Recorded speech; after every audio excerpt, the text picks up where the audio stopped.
আমিনুল জামান doctor Ahmed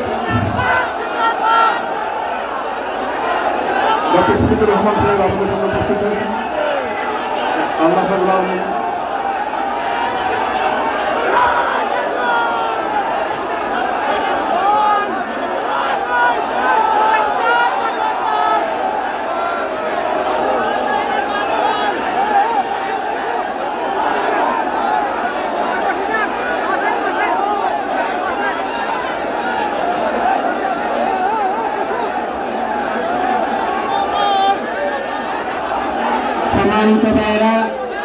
সম্মানিত ভাইরা, আপনারা আবেগে কাজ করবেন না। আমরা কিন্তু কুয়েত, এটা বাংলাদেশ নয়, বাংলাদেশ নয়, এটা কুয়েত। এখানকার আইন মানতে হয়। আপনারা একটু স্টপ করেন সবাই, প্লিজ আপনারা সবাই স্টপ করেন। এটা বাংলাদেশ নয়।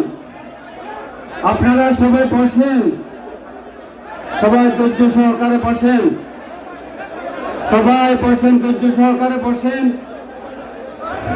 সম্মানিত ভাইয়েরা, আপনারা সামনে আর আসেন, সামনে জায়গা আছে, সবাই আসেন। জি বসেন, সবাই বসেন, ধীর স্থির ভাবে বসেন। আমরা চেষ্টা করেছি মসজিদে কবিরে